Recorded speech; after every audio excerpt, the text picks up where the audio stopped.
Well, it's 4:06. I think if everybody is in agreement, we'll start the proceedings. All right. Okay. A couple of good afternoon, everybody. My name is Steve Davidson. I'm the publisher of Amazing Stories and the owner of Experimenter Publishing, which is the publisher of the anthology that we're discussing today, No Police Equals No Future. With us today are James Beamon, the editor of the anthology, an author and editor, and the contributors to the anthology, Philip Mackham, Bronte Christopher Weiland, Stuart Baker, Holly Schofield. Is it Schofield or Schofield? Schofield. Jared Oliver Adams, Ira Naiman, Letty Trell, Anatoly Belilovsky, and Ryan Priest. I will be turning this over to your moderator, James Beamon, in a moment. Just a couple of notices before we proceed. We are recording this for future display on YouTube and various other places. None of you have signed releases. If you do not want yourself to appear in the subsequent publicly displayed video, please get in touch with me after this is over. The book itself is now available through the Amazing Stories website store.amazingstories.com, and on Amazon and I believe Barnes & Noble at this point, in both electronic and print formats. And I think that's about it.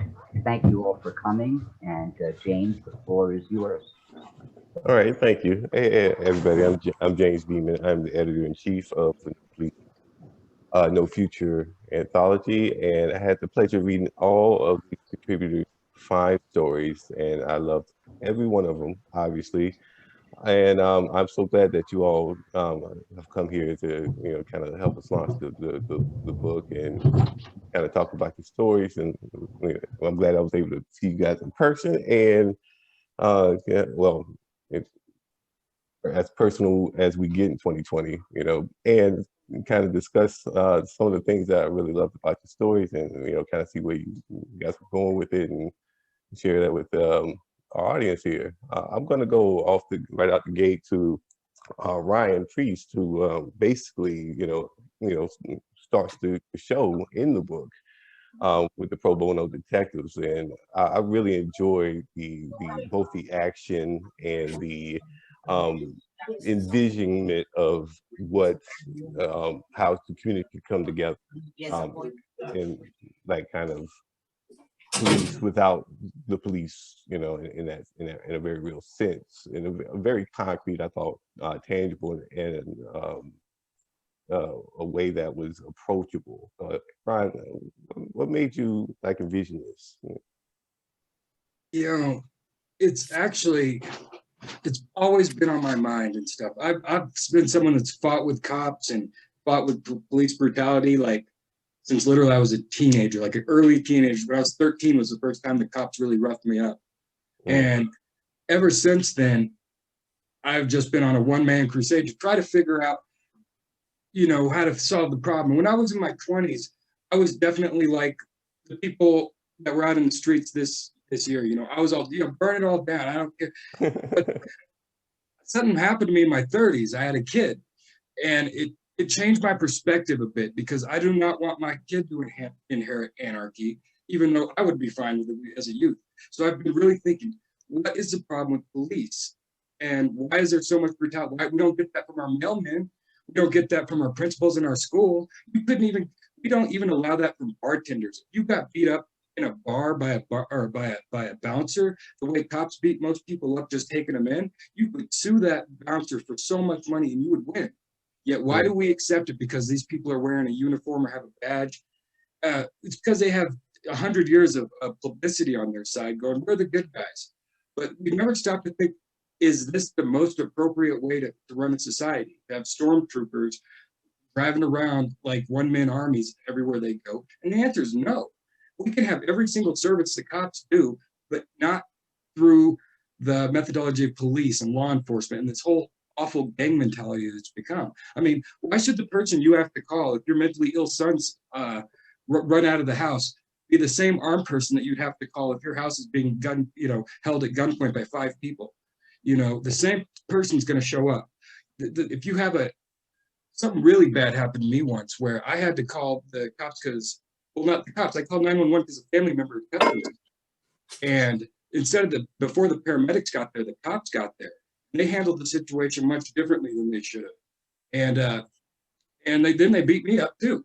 And wow. I needed a paramedic and I got law enforcement. And so many times that's the case. We need something else, yet we get the big thug with the gun that we really only want when there's a bank being taken, a bank being robbed or some form of extreme crime like you see in movies, but it never really happens.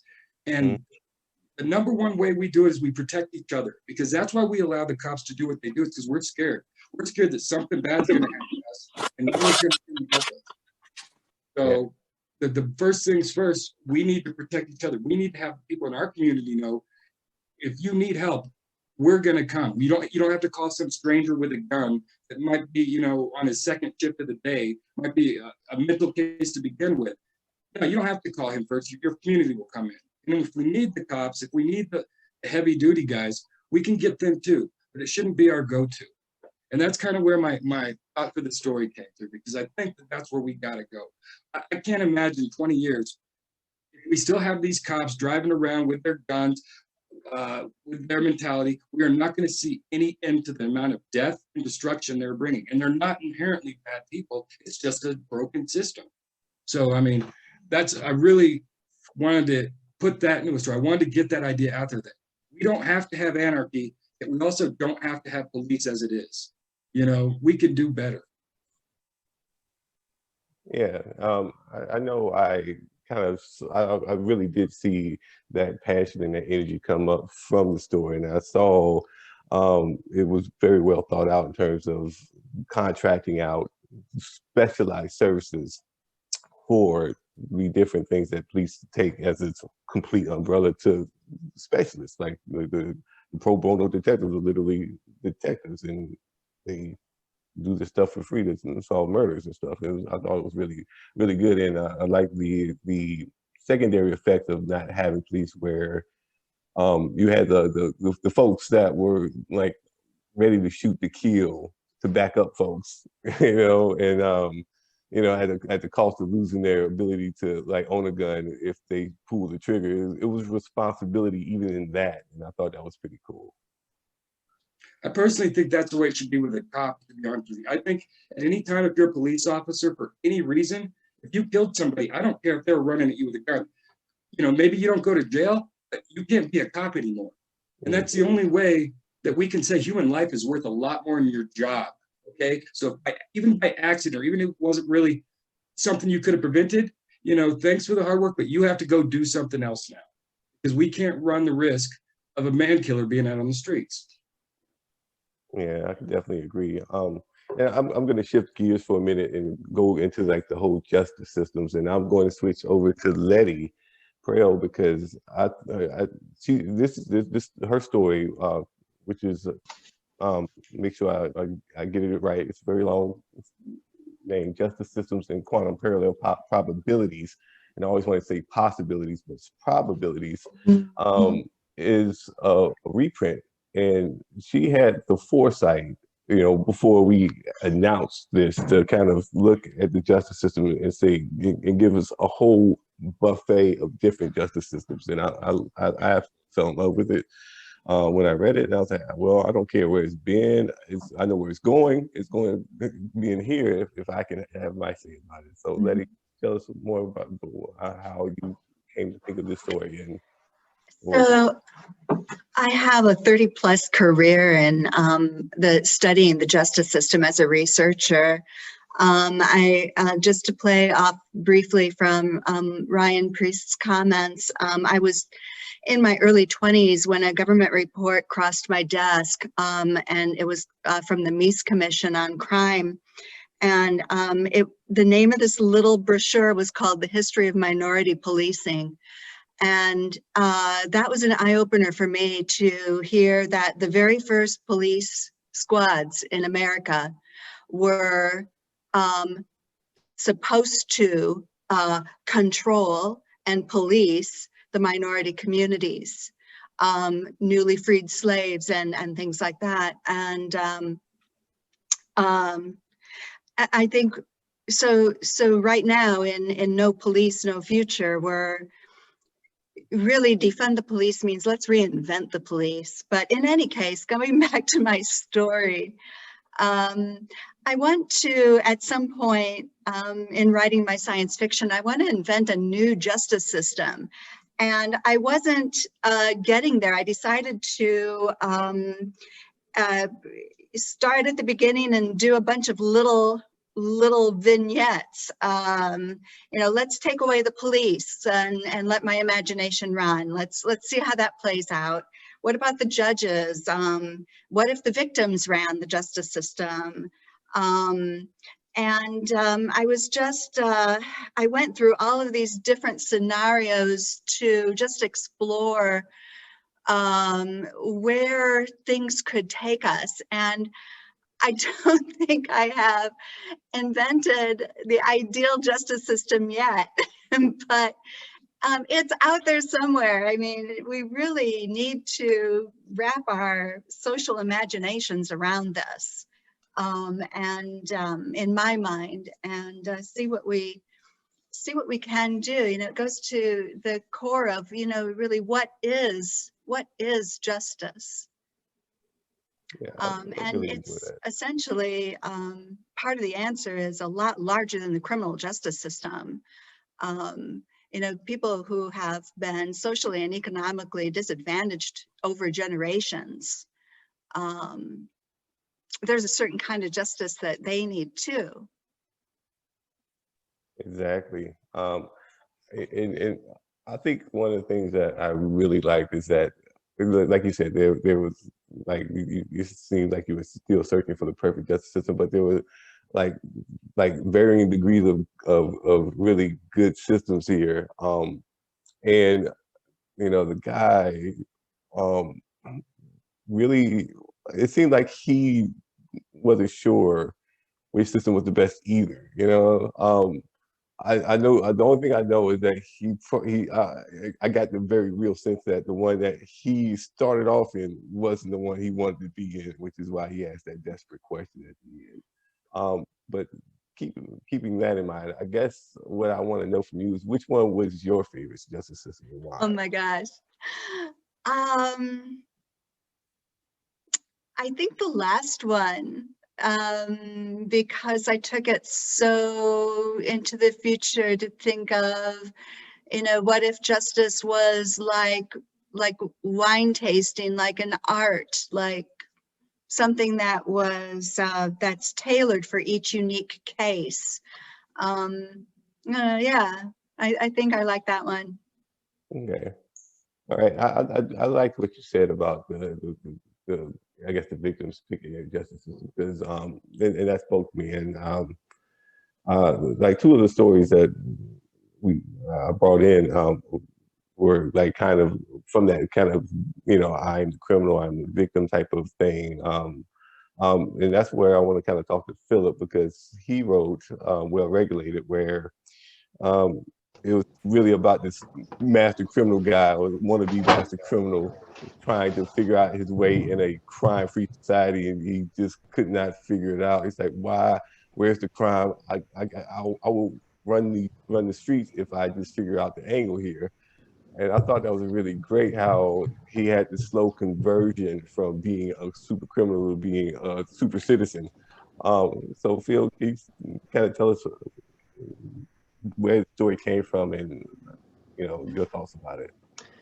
Yeah, it came from your prompt, honestly, when you put out the pitch, or the call for stories, and it made me really think.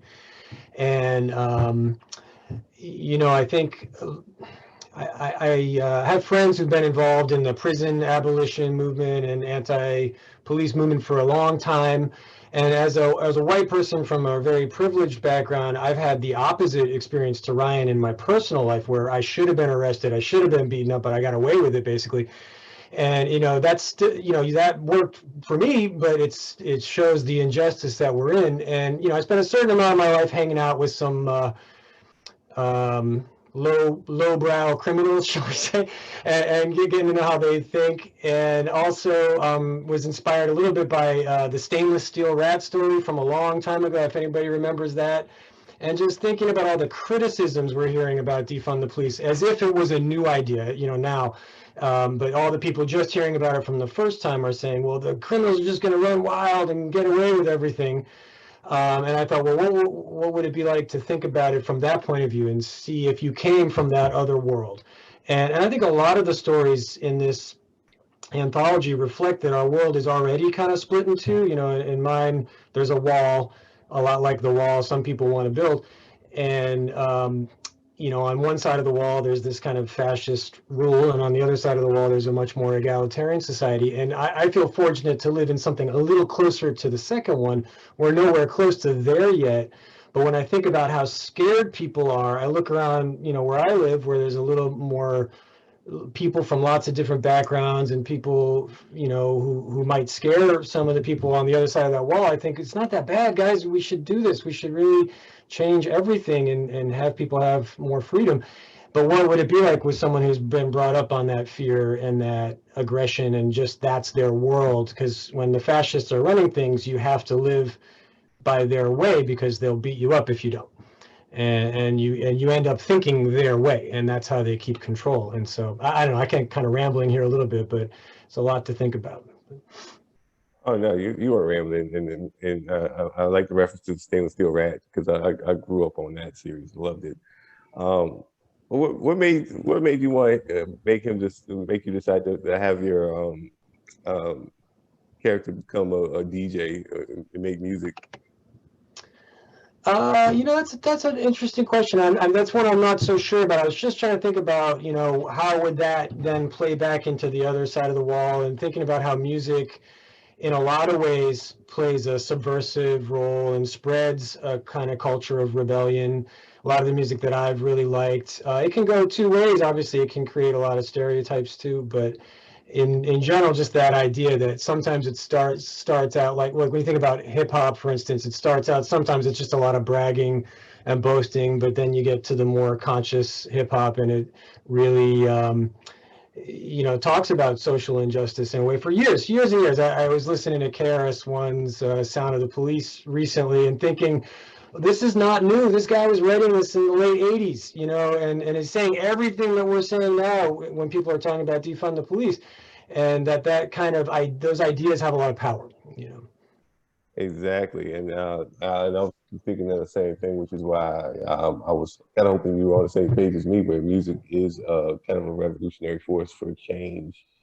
Everything that comes from the blues or the Beatles or Bob Marley, things that just kind of make galvanize the people, and that's why I was like really keen to see that he became a DJ.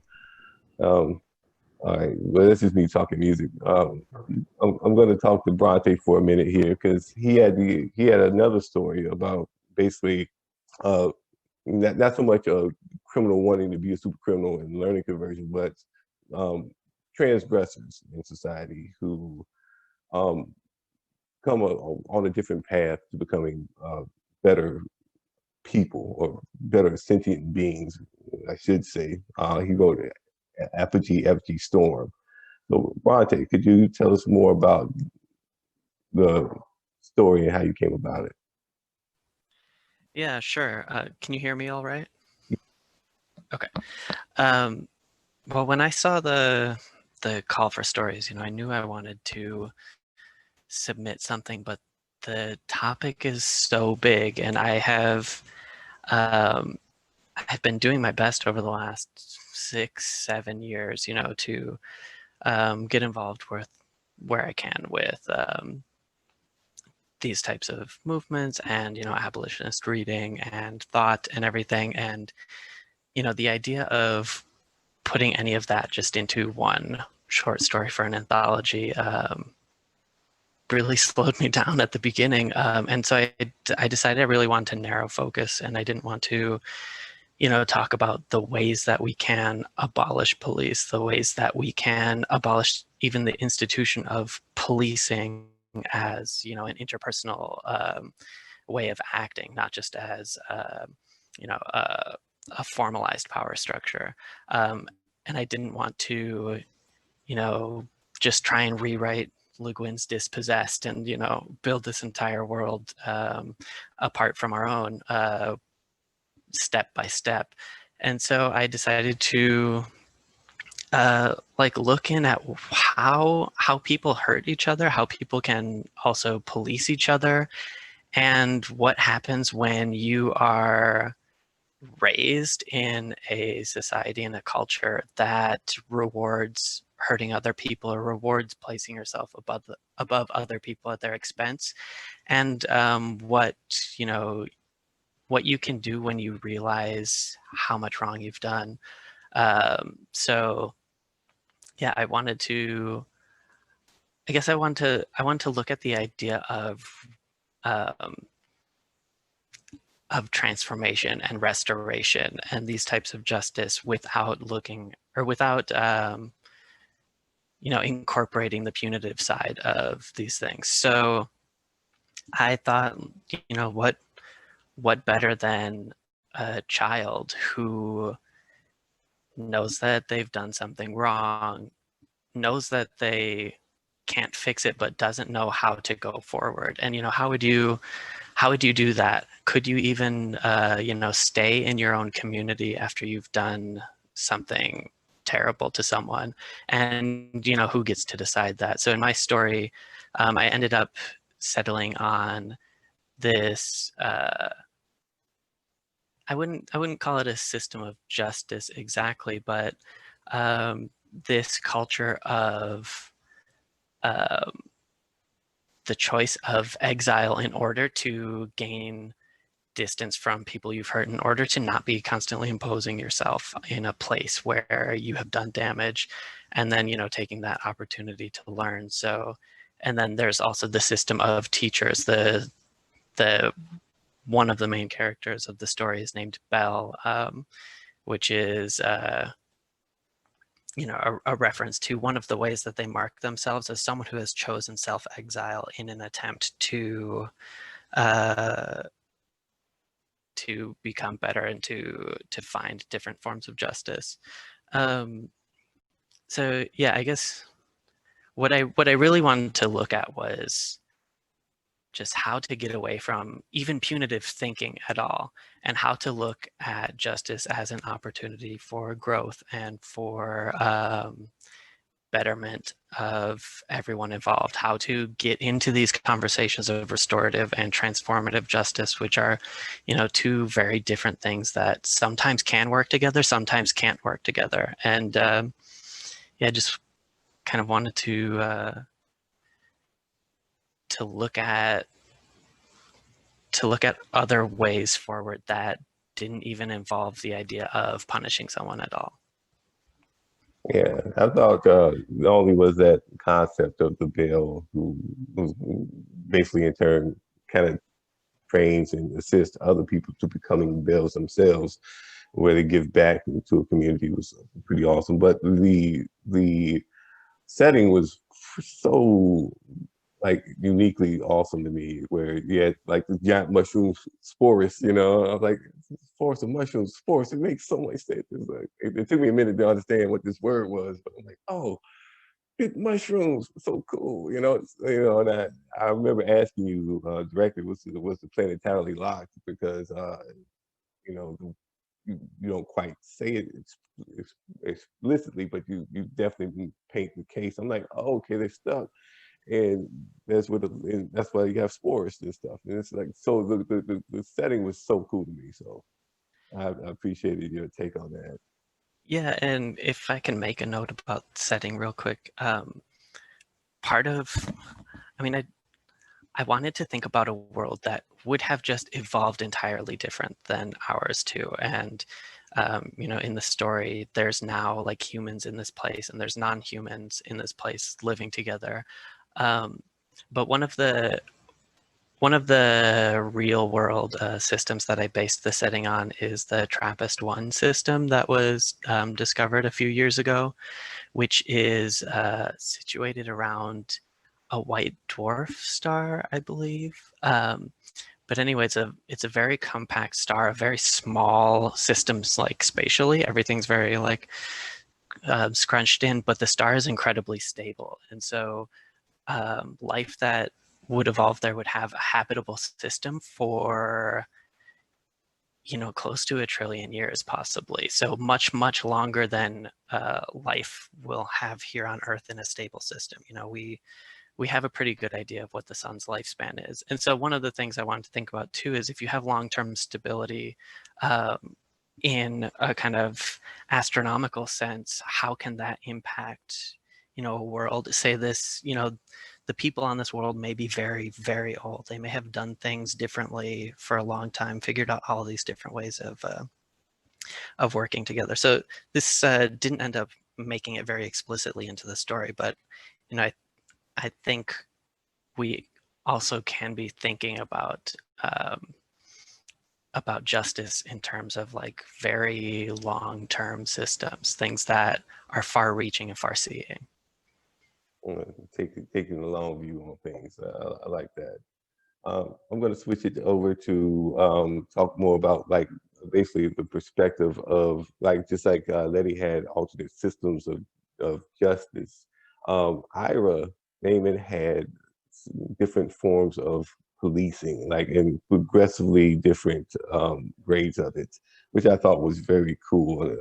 So Ira, you wrote one of the stories I thought was like super awesome in terms of both action and like staccato in terms of like a certain rhythm that just spoke to me. And that was When the Call Comes In. So Ira, could you tell everyone what made you think of the story and how it came to be? For sure, for sure. Before I do that, I'd just like to thank you for accepting the story into the anthology. I've read the anthology and it's just so full of great stories and great writing, and I'm very proud to have a story in it. So what happened was I've been writing stories that take place in the multiverse for about 15 years, and you know, as a writer, I know that you have to, it's very easy to kind of get a groove and just keep doing the same thing over and over again. And so I'm always trying to find new ways of expressing my ideas. And one idea I did have was for what I call multiverse triptychs, which is a story that has 3 parts. Each one is set in a different universe. And hopefully the parts will interact and create a greater meaning. You know, the sum of the parts is greater than, the sum of the whole is greater than the sum of the parts. But that's a structure, that's not in itself a story. So I needed inspiration for a story to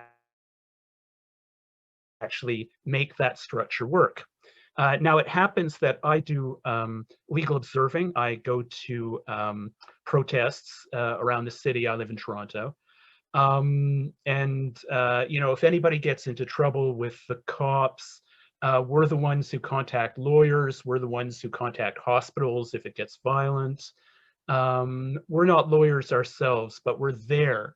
And one of the things I kind of hope happens is that just knowing that there are observers at these things keeps the cops kind of in check, knowing that there are people watching.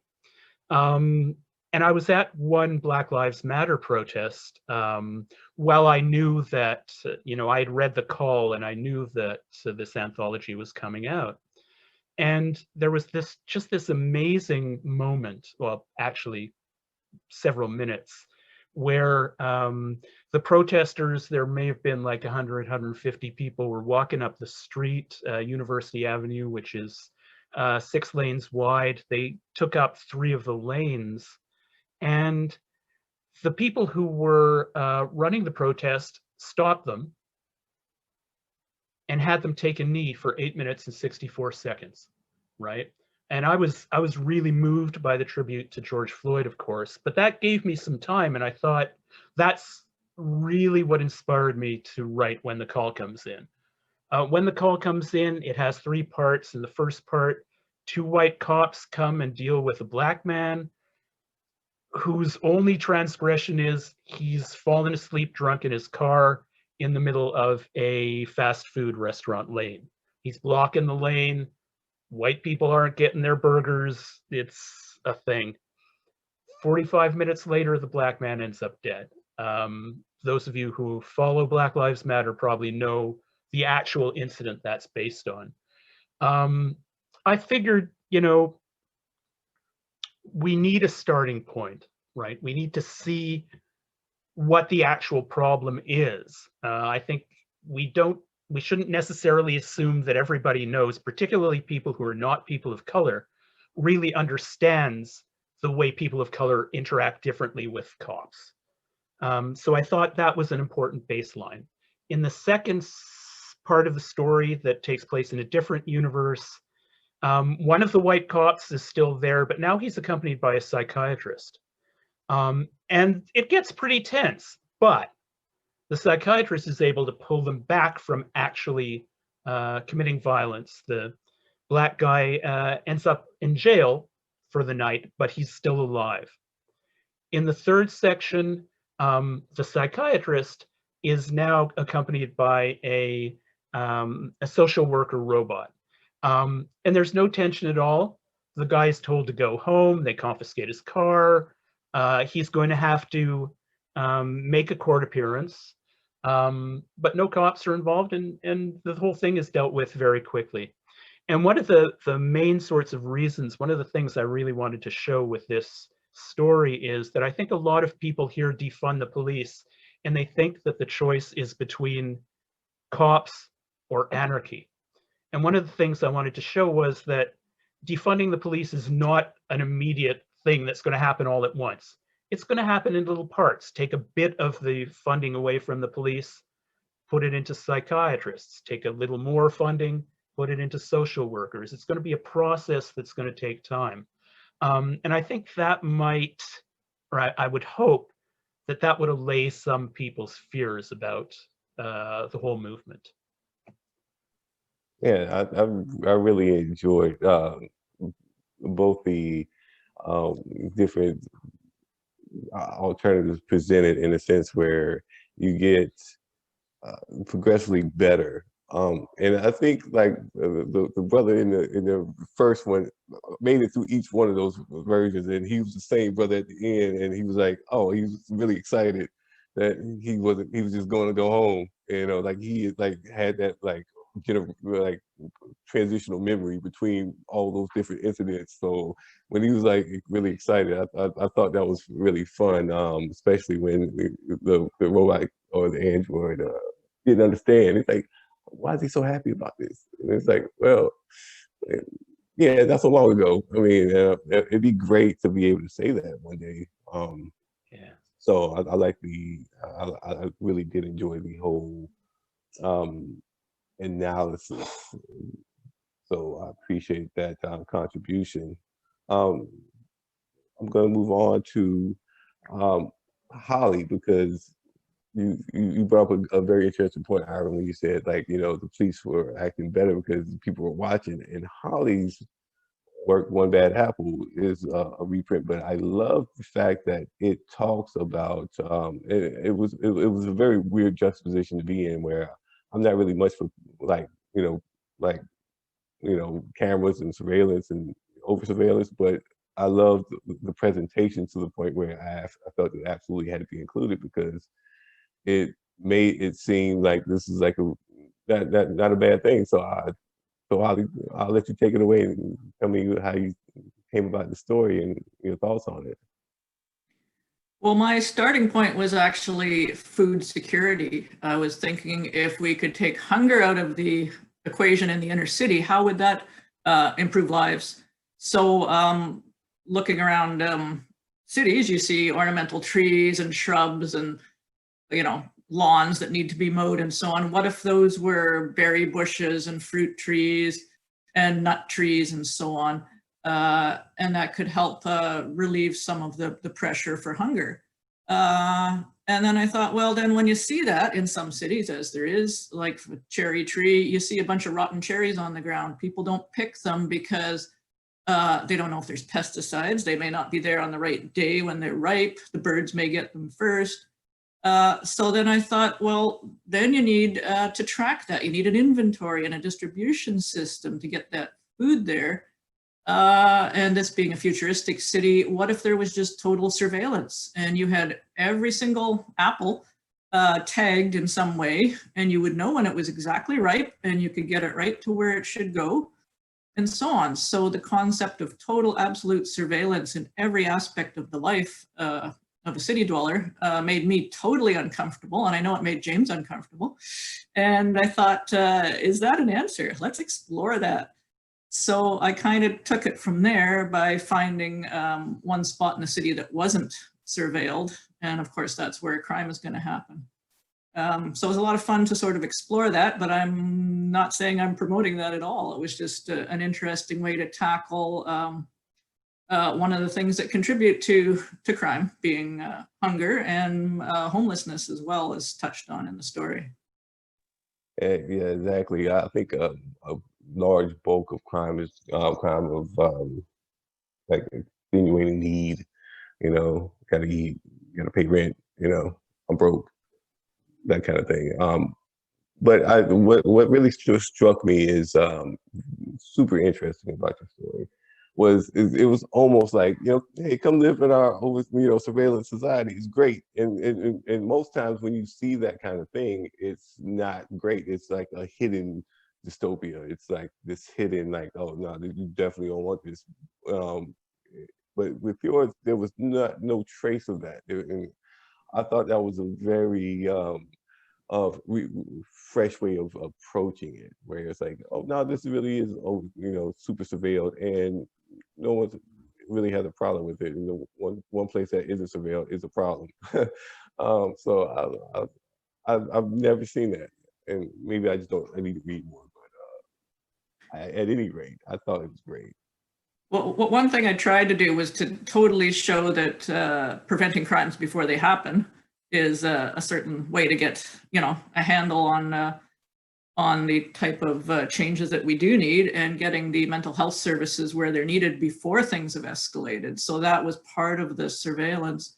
And then I threw in a young child who is basically second generation under the surveillance system. And of course, her attitude being completely fundamentally different. She's the one that actually does end up solving the problem. So the answer being in a total reformation of society, which of course is a given, but anyway, it was an interesting experiment. Oh, definitely.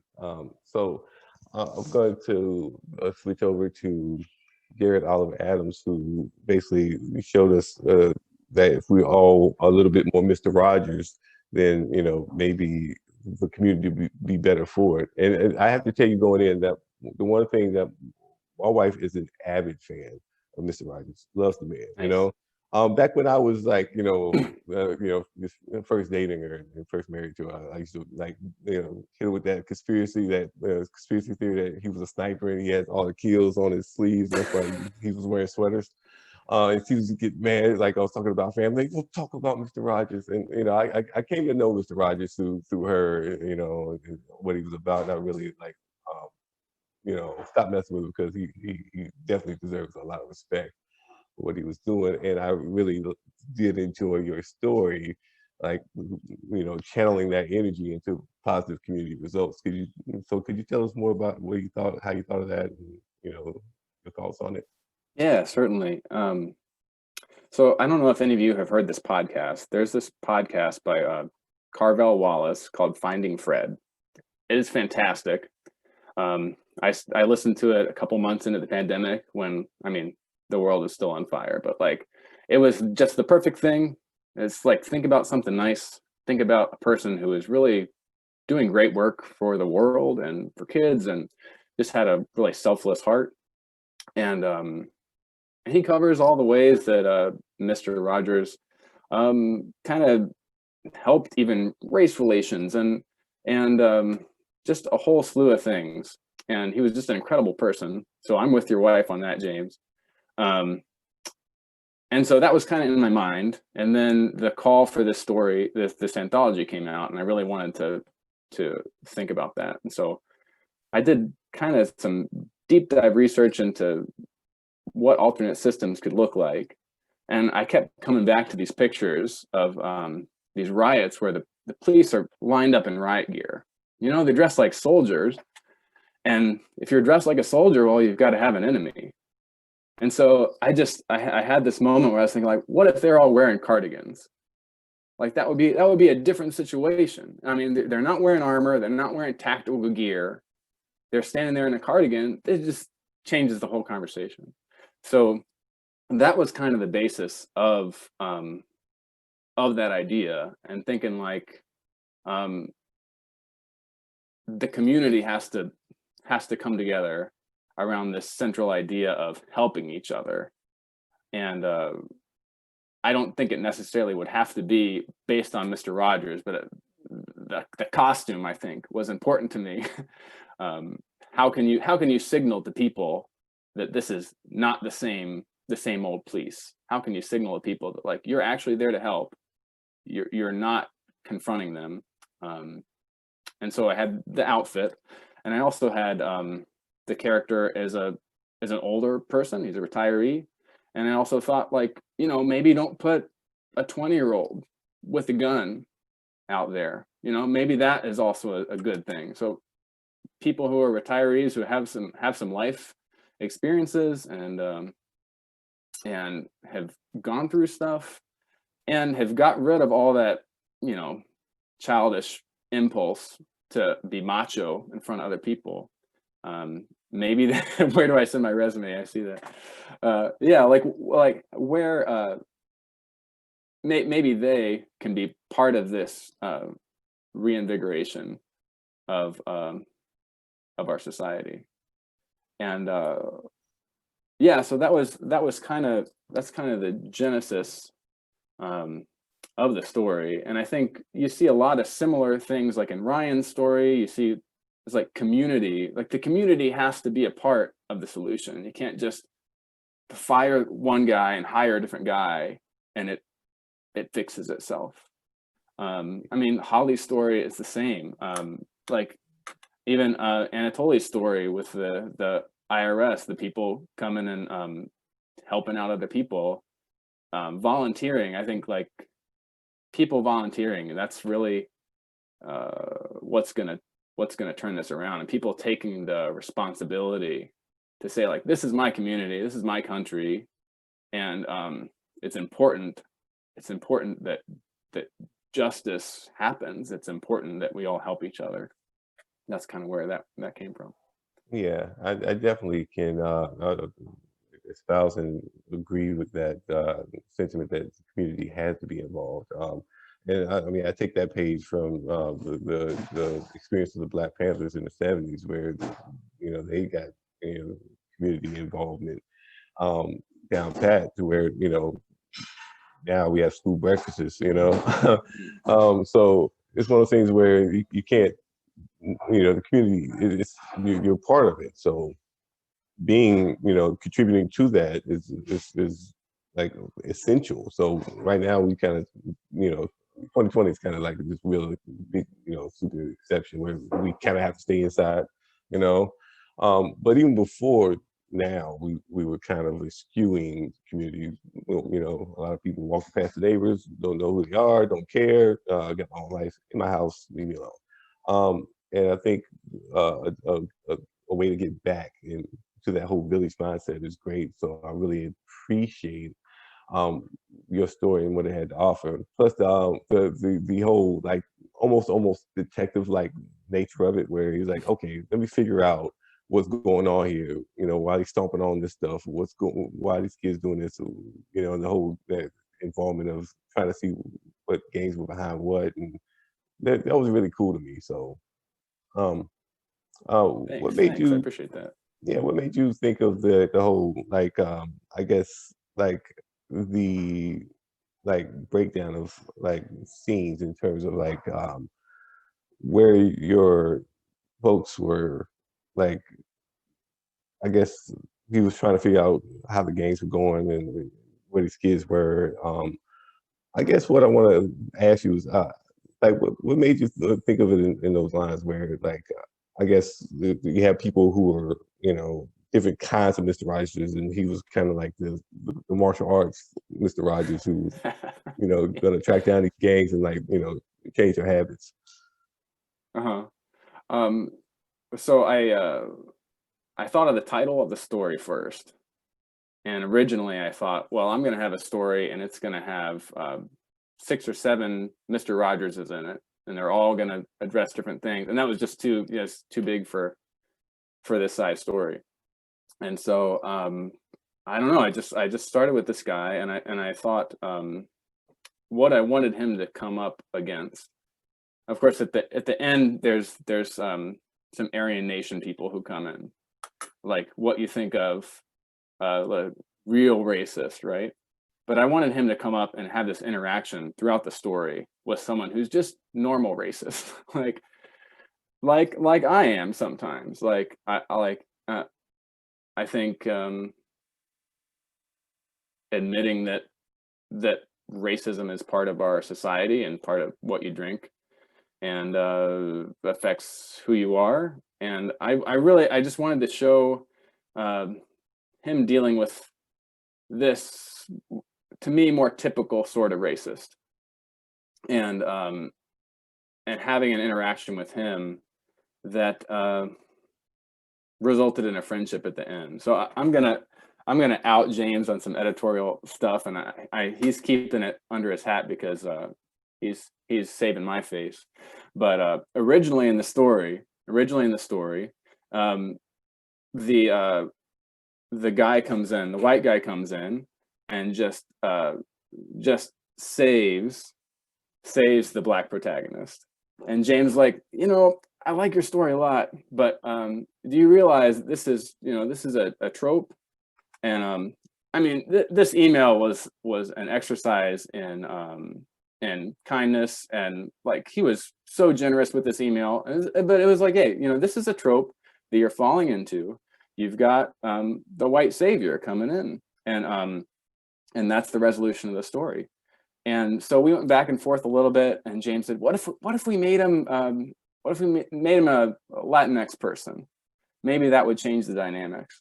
And I decided, I really want some racial reconciliation at the end. I want to show that this sort of person, this sort of like Trump voter, former policeman sort of guy has a place in this world and in this community. And that was important to me. Maybe that's important to me because I'm white and I want to feel like I have a place in making this right too. But yeah, that was sort of the back and forth. So we did a lot of talking over email, and eventually settled on a scene where the white former cop kind of comes in at the end, and he helps out. He provides some needed assistance, but in the end, he's not really the one who solved the problem. So it was a way better story for James's input, and I really appreciate that. I mean, really editorial bravery to come in and say, hey, you're being a little racist here. Like, that's really a good thing that he did. So I just wanted to say hats off to you, James, for having the courage to do that. Well, thank you. Well, I think it was just me not wanting to see another white savior, and not having like people say, hey, because they was gonna call me out on it, and you all Right. out on it. And I'm like, well, let's avoid this. And I'm glad we were able to kind of arrive at a thing that I think makes the story really great, because I don't think I think the secondary character definitely serves a much better purpose being white and kind of racist, and that really fully aware of his racism. So I think that definitely like helps in the end. So I'm going to switch over to Stuart Baker now, my man Stuart, who wrote Maricourt's Waters, which I thought was really good in the sense of having a criminal who, it was almost a criminal because they don't know much else in a sense, and it's just habitual, and the change that they go through to get to where they are is I thought pretty profound. So Stuart, can you tell us how you how you came about the story and your thoughts on it? Sure. So my dirty secret is I'd actually already written another story with the same characters in it, which is great for character background, you know. But yeah, so the idea more generally is that the current criminal justice system in the US treats crime as if it's something that sort of happens in a vacuum, right? Like someone just wakes up one day and is like, I'm gonna go rob a store, you know? But that's not realistic. And as we've already heard from many other people, you know, there's this whole socioeconomic, racial aspect that goes into why people choose to commit crimes in the first place. And often that goes, like Letty was saying earlier, way back to the first policing in the US, which was basically like, you know, focused on recapturing escaped African-American slaves, and otherwise keeping non-white people in their place, as it were. So, you know, there's this whole built-up system of injustice that is repeated over and over and over. So my story, which is set on like a terraformed Mars, kind of, well, it is, sort of takes that idea and what happens when you take this person out of that cycle completely. You know, are they going to be able to get out of it? Are they going to still fall back into those old habits of essentially petty crime to get by just because that's the only thing they know? And so I sort of took that and the idea of restorative justice, which Bronte mentioned, which is a more about reconciliation and reintegration into society, which definitely is not what the current US criminal justice system seems to care about, although I don't have any experience with it to speak of. Yeah, so. Well, one thing I did like a lot is not only was the a sense of restorative justice there for the protagonist, but there was a sense of like social like justice that was given for their benefit in the terms of like say the rail guy and his aggression both on a micro and a macro level toward that person where they or the guy totally ignored their pronouns, calling them her and this and that, and there was a sense of no, there you know there's a sense of justice that needs to be meted out to the man as well. It's like you're in a sense of you basically are trying to force your view of reality on other people. And I liked how the mediator recognized that and said, no, you need to come back to a sense of justice yourself. Yes, this person's going to get your watch, but you tripping right now, basically. So I do like that. Yeah, and I think you see that a lot in the news, and especially in the discourse around the news on Twitter, I guess, like with the recent the bombing in Nashville, which obviously is terrible. But there's a lot of commentary about how, well, they're not calling it terrorism because the guy's white, or well, the suspect.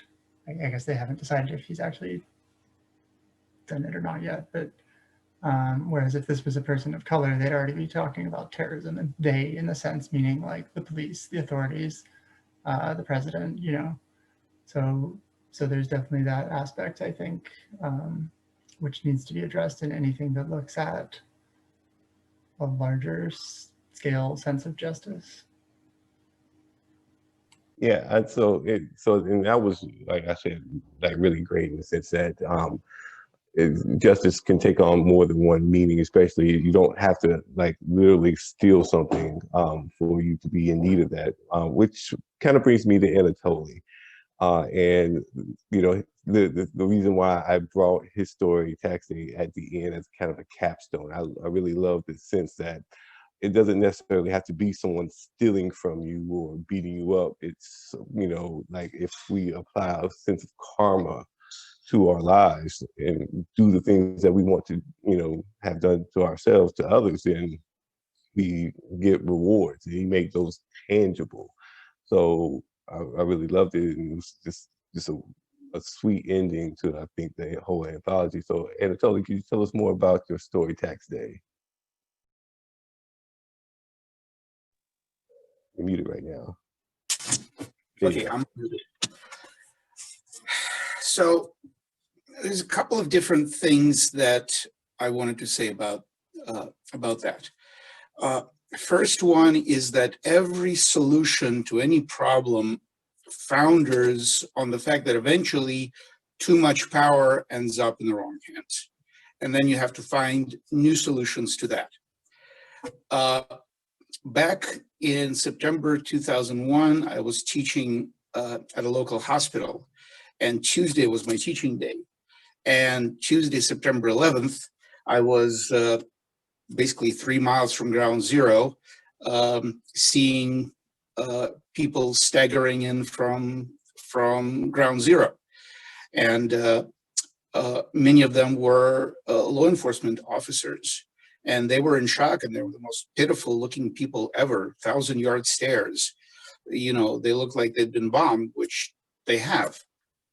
And I came out of that with a huge amount of sympathy for the law enforcement community, and so did everybody else in New York. And we kind of didn't notice how that sympathy for law enforcement grew into entitlement of law enforcement to do whatever they wanted. In over 20 years, they kind of got out of control. That's one end of it. The other end of it is something that came out of Baltimore. And that's the Flexner Report, which almost exactly 100 years ago revolutionized the way medicine is taught and practiced, because it brought in some sort of accountability, which wasn't there before. It brought in standards. It brought in mechanisms of accountability. It brought in standardized teaching. And looking around, that's what's really missing in law enforcement right now. And third is my own childhood, which is, you know how you ask people, who are you in English? Well, back in the old country when I was a kid, they didn't ask you who you are. They asked you whose you are. Whose are you, kid? And that let them know who's going to get upset if you come back bloody or not at all. Connections. You never talked about rich people who have money. You always talked about powerful people who have connections. Money was irrelevant. Money was completely irrelevant when I was a kid back in the old country, because nothing was expensive. Everything was dirt cheap if you could find it. And it's your connections that would let you find it. You could get pretty much anything you wanted cheaply if you knew the right people. So I always had this idea in my head that money isn't the thing you need to tax or follow. It's power. Protekция, yeah, exactly. It's a Russian word. That's where it went to Israel from, along with half of their swear word vocabulary. Those three things are always on my mind. I'm always looking for ways to futurize following the power, not even following the money. Following the money is easy. Just, you know, get the computer to do it. Program it to follow money transfers. How do you follow the power?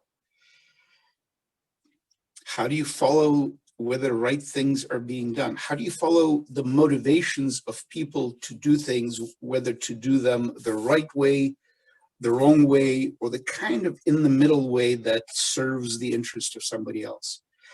Follow the power. All right. Yeah, I mean, it really, I thought it was a great way of saying that even if you don't have like the super surveillance state that Holly, like, you know, addressed, or, you know, if you don't have Android cops like I were talking about, that, or even Mr. Rogers's and their cardigans running around, if you like basically a police of yourself in sense of doing good and putting that good out, then that good comes back to you. And I thought that was a great way to kind of say, you know, hey, you know, beat yourself, you know. And I think that's a great way to kind of end the anthology. So I really enjoyed that story, being there. So appreciate it. I don't know if it totally took off.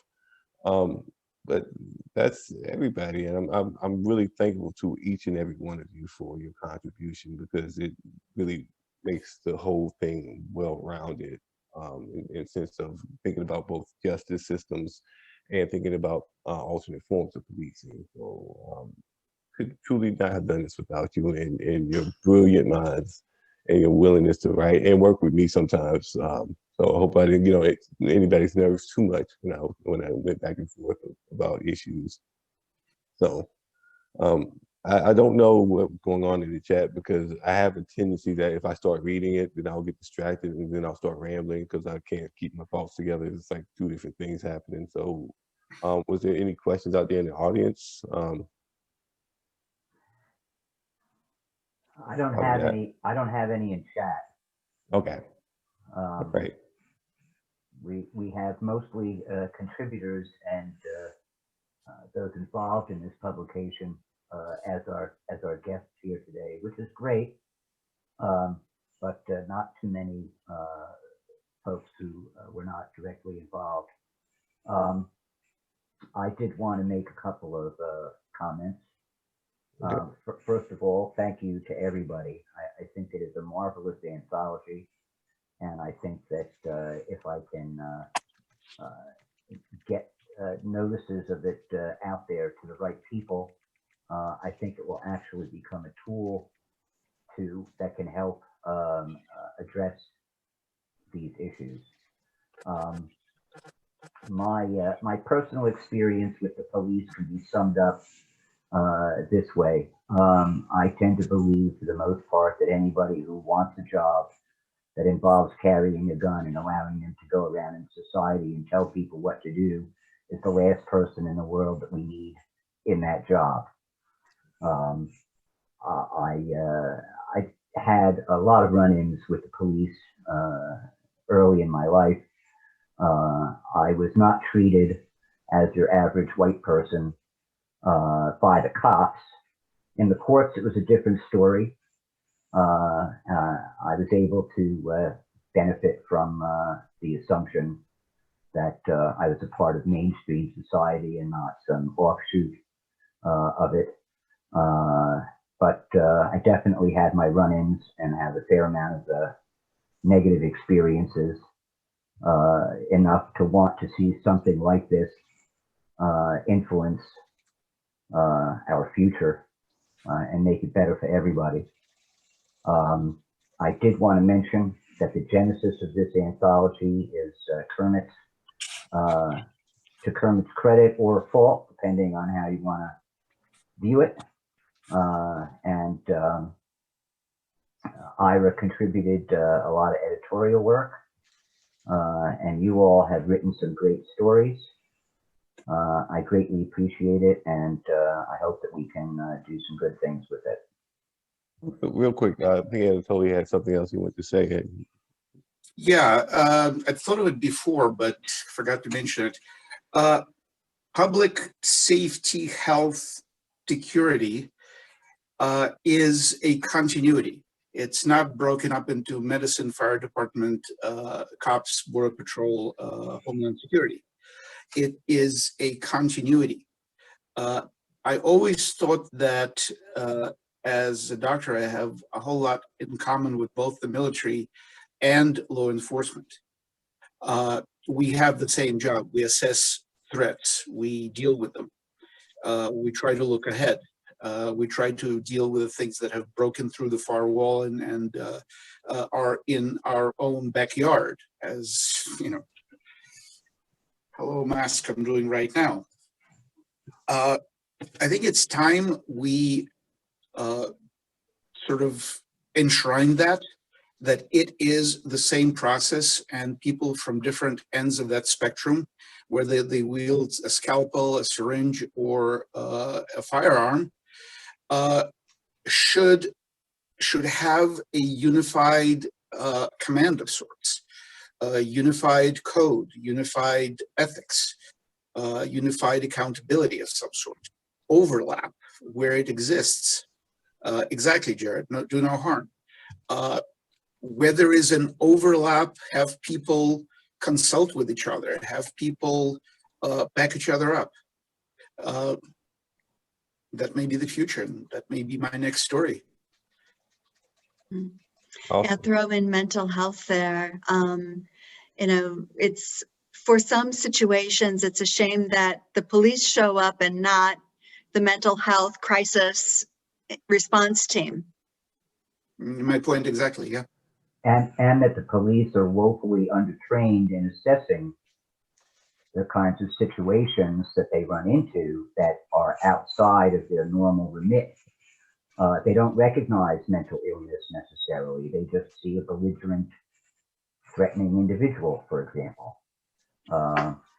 So yeah, all aspects of it, it impacts our entire society, and we need to put more humanness into the entire system. Exactly. Yeah, I work in mental health, and I'll say that from what I understand, cops really don't like going on those calls either.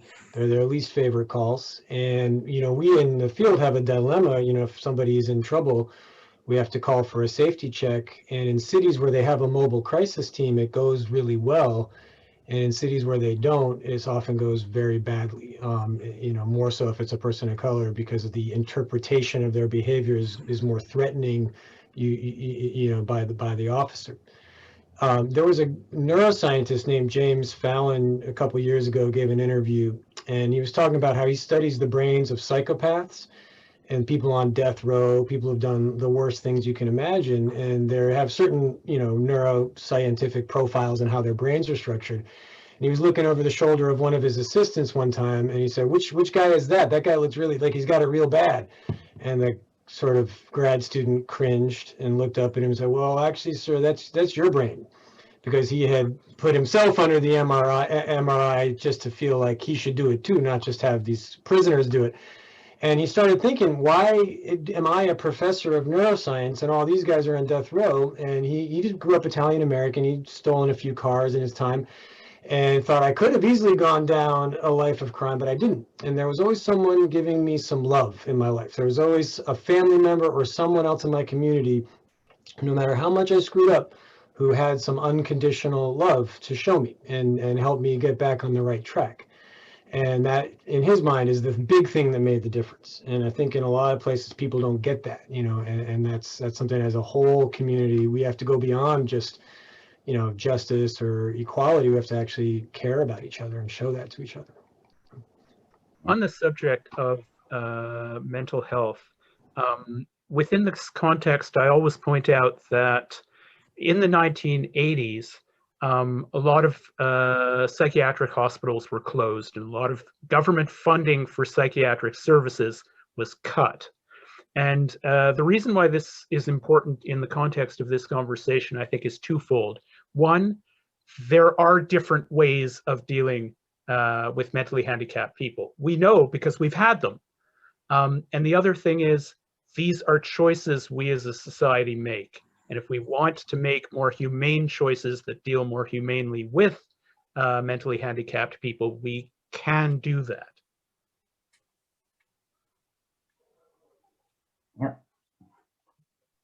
You know, Ira, the sad thing about that is those institutions were often somewhat abusive, and they would run out the bill on the people's insurance coverage and keep them in there longer than they needed to be. So the idea was to shift it to community-based care, but they didn't fund it. And if it had been funded, as it should have been, then we would have a better system of taking care of people where they were closer to home, closer to family. But what we did is we shut down the kind of problematic institutions and just sent them to the community with no funding. And that's the problem, is we don't like to put our money where our philosophy is. And you know, give me a tax cut, Prop 13, or give me decent community-based mental care. You know, usually people will vote the selfish way, and that's part of the problem. Well, maybe we get those funds for defunding the police, like you know, we've been calling for. So that'd be cool. As long as they fund something else, right? If they defund it and don't fund anything else, we're going to have even more trouble. That's probably what they'll do if we're not careful. Yeah. Yeah, I was Obama a couple of weeks ago came out basically in support of Black Lives Matter, but negatively towards that expression, defund the police, that slogan. And I initially agreed with him, and then I changed my my viewpoint of that expression, believing that because it's problematic and it does give the wrong initial impression to a lot of people, it's engendering a lot of discussion of exactly what that means. And I think that that's kind of the point of a political slogan, is to get people thinking about the concept, and that it certainly has.